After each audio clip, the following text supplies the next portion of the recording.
Assalamualaikum warahmatullahi wabarakatuh. Perkenalkan, nama saya Rizka Eka Lusiana, NPM 1850237 dari kelas A dari Pendidikan Ekonomi Universitas Pasundan, Bandung. Di sini, saya akan menjelaskan mengenai etika ilmuwan dalam karya tulis ilmiah. Nah, teman-teman, baik langsung saja kita ke pembahasan yang pertama. Nah, penjelasan pertama yaitu mengenai apa itu ilmu. Ilmu merupakan proses berpikir tentang sesuatu objek yang khas melalui pendekatan tertentu, sehingga menghasilkan suatu kesimpulan berupa pengetahuan ilmiah. Ilmiah dalam arti sistem dan struktur ilmu dapat dipertanggungjawabkan secara terbuka. Dengan kata lain, harus dilakukan penelitian. Selanjutnya mengenai etika. Apa itu etika? Secara etimologi, etika berasal dari bahasa Yunani, yakni ethos, yang artinya watak kesusilaan atau adat. Nah, sedangkan secara terminologi, etika merupakan cabang filsafat yang membicarakan tingkah laku atau perbuatan manusia dalam hubungannya, baik itu dalam hal baik ataupun dalam hal buruk.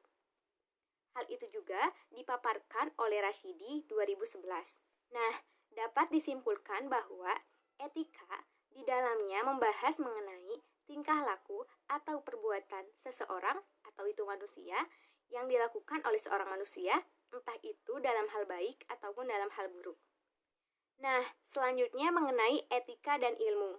Dewasa ini, kemajuan ilmu dan teknologi menimbulkan gejala dehumanisasi atau manusia kehilangan hakikat dirinya. Nah, dari sisi itu, ilmu dianggap bukan lagi menciptakan sarana yang membantu manusia untuk mencapai tujuan hidupnya, tetapi menciptakan tujuan ilmu itu sendiri. Sekumaka dalam Wicaksono memberikan alternatif dalam penggunaan teknologi terapan yang humanis. Nah, dalam hal ini, beliau menghendaki kesadaran masyarakat untuk memilih teknologi yang tepat guna sesuai dengan budaya mereka. Nah, adanya dualisme dari ilmuwan terhadap akses ilmu dan teknologi.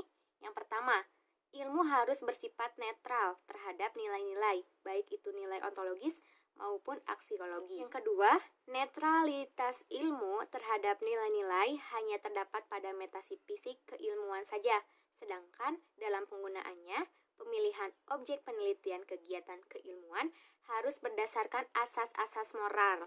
Hal itu guna untuk kebaikan manusia tanpa merendahkan martabat atau mengubah hakikat kemanusiaan. Nah, selanjutnya mengenai etika ilmiah.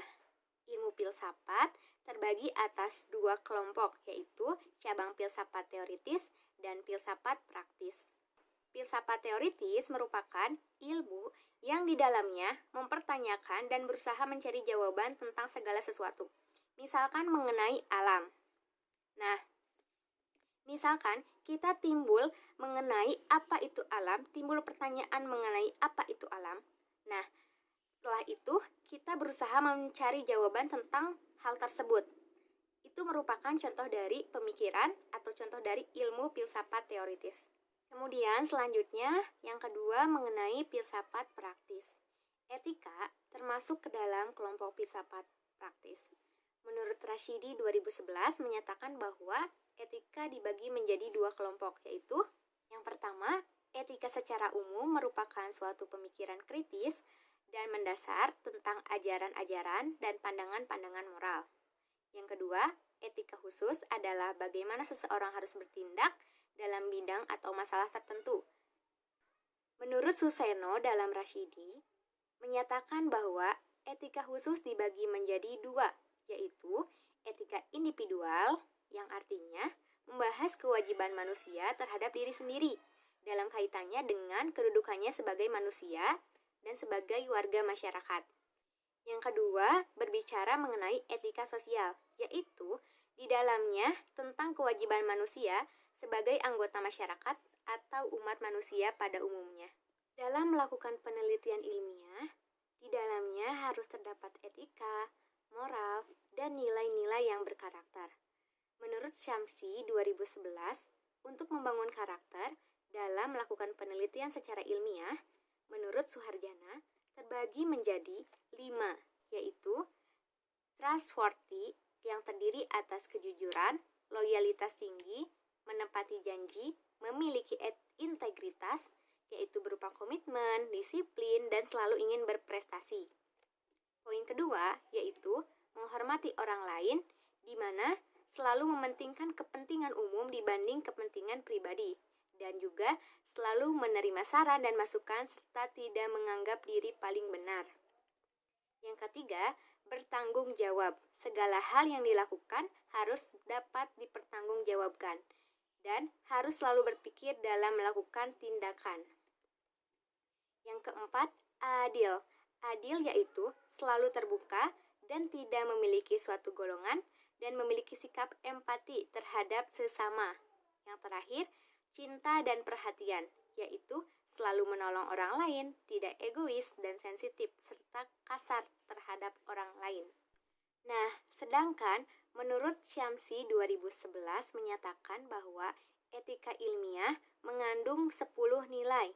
Di antaranya, yang pertama, kejujuran, yang kedua, objektivitas, yang ketiga, integritas, yang keempat, kehati-hatian, yang kelima, keterbukaan, yang keenam, penghargaan properti intelektual, yang ketujuh, respek terhadap sesama, yang kedelapan, kerahasiaan, yang kesembilan, kepatuhan hukum, dan yang terakhir, perlindungan subjek atau responden yang digunakan selama proses penelitian. Nah, pendapat menurut ahli yang ketiga yaitu menurut Rashid 2011 menyatakan bahwa sikap atau etika ilmiah yang perlu dimiliki oleh para ilmuwan sedikitnya ada 6 poin.